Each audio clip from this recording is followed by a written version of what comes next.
Salut tout le monde, on se retrouve pour la dernière vidéo sur la partie générale de la plateforme Archinov. 7. La période transitoire. Les partis politiques socialistes entendent par l'expression période de transition une phase déterminée dans la vie d'un peuple, dont les traits caractéristiques sont la rupture avec l'ancien ordre des choses et l'instauration d'un nouveau système économique et politique, système qui, toutefois, ne représente pas encore l'émancipation complète des travailleurs.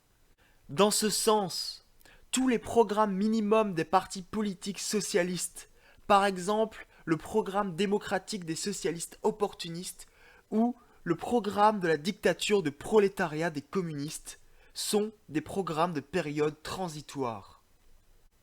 Le trait essentiel de ces programmes minimums est que, tous, ils estiment impossible, pour le moment, la réalisation complète des idéaux des travailleurs, leur indépendance, leur liberté, leur égalité et par conséquent conservent toute une série d'institutions du système capitaliste.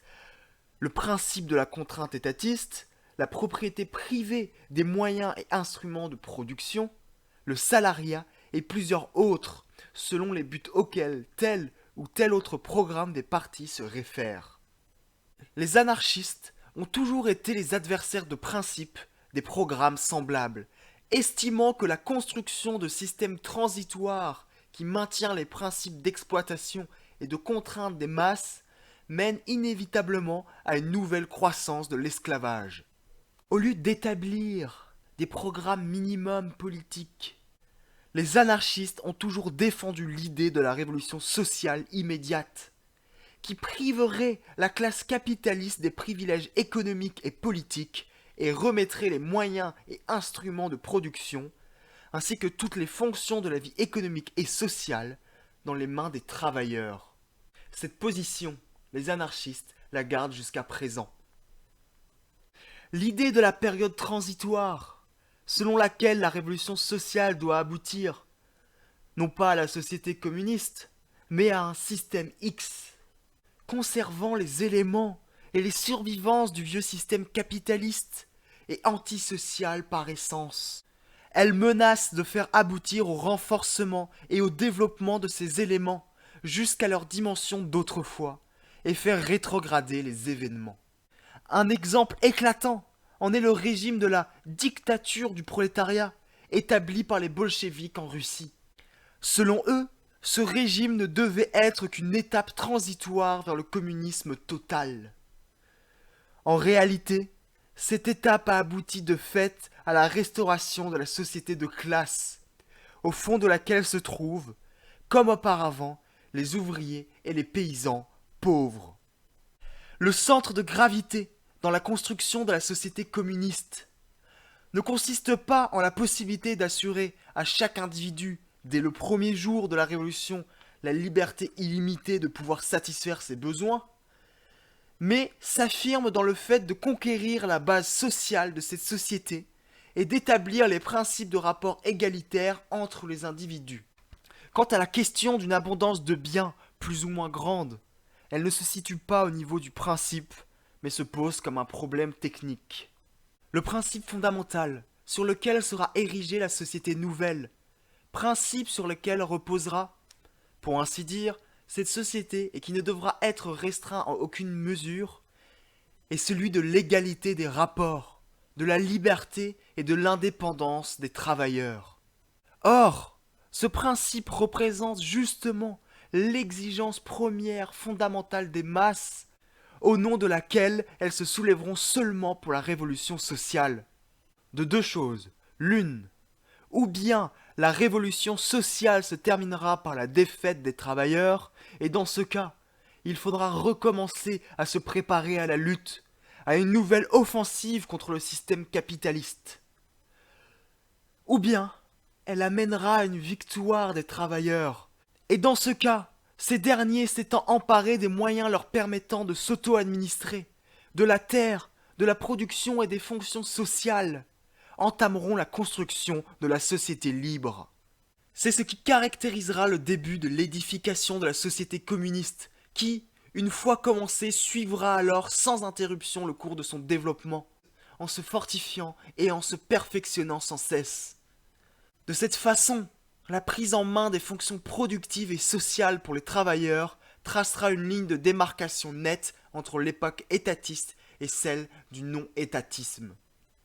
S'il veut devenir le porte-parole des masses en lutte, le drapeau de toute une époque sociale révolutionnaire, l'anarchisme ne doit pas assimiler son programme aux survivances du monde périmé, aux tendances opportunistes des systèmes et périodes de transition, ni cacher ses principes fondamentaux, mais, au contraire, les développer et les appliquer au maximum.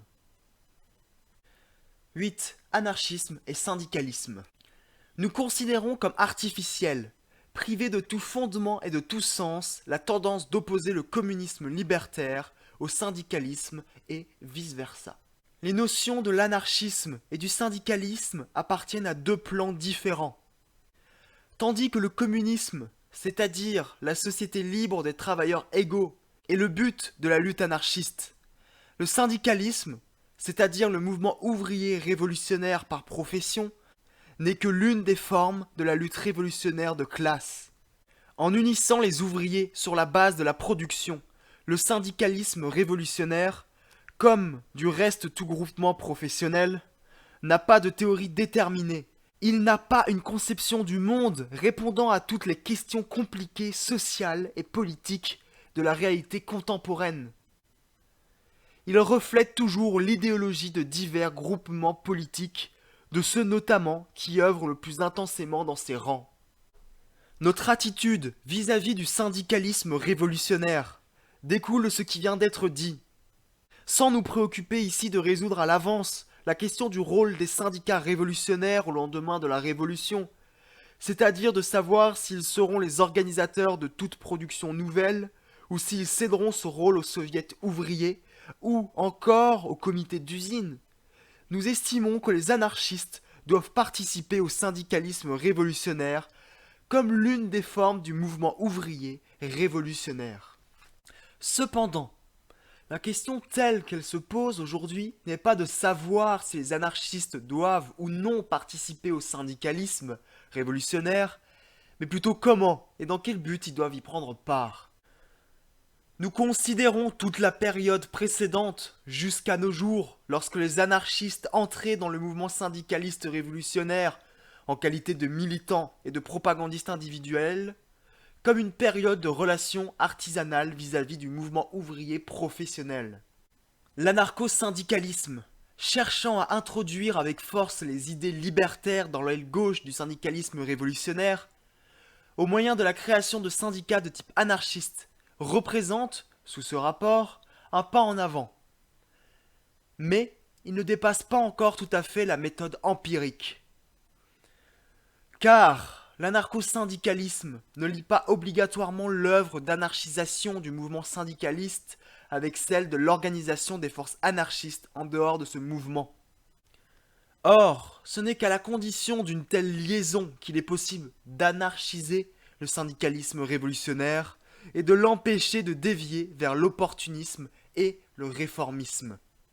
Considérant le syndicalisme révolutionnaire uniquement comme un mouvement professionnel des travailleurs n'ayant pas une théorie sociale et politique déterminée, et par conséquent étant impuissant à résoudre par lui-même la question sociale, nous estimons que la tâche des anarchistes dans les rangs de ce mouvement consiste à y développer les idées libertaires, à l'orienter dans un sens libertaire afin de le transformer en une armée active de la révolution sociale.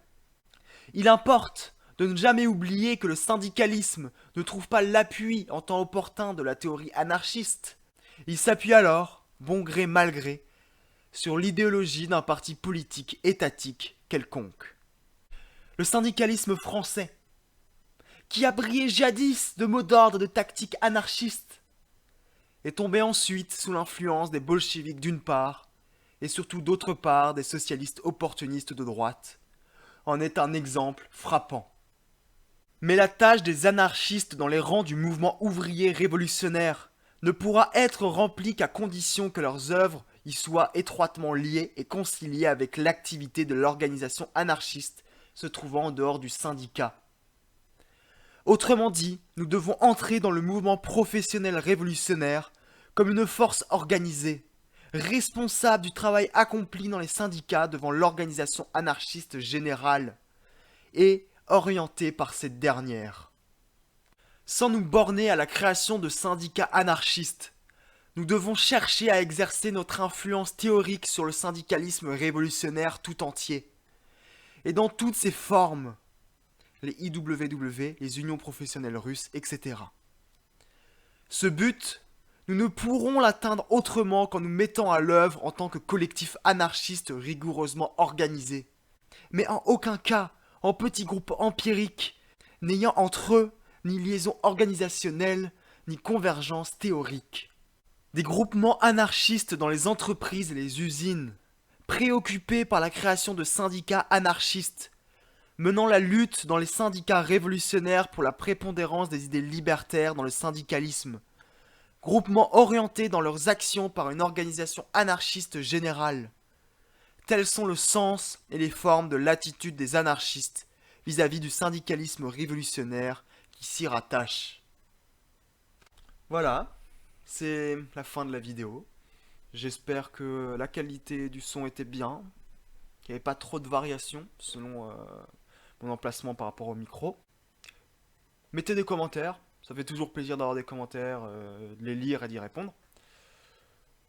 Si vous avez envie de partager la série de lecture sur la plateforme Arkinov, je vous y invite.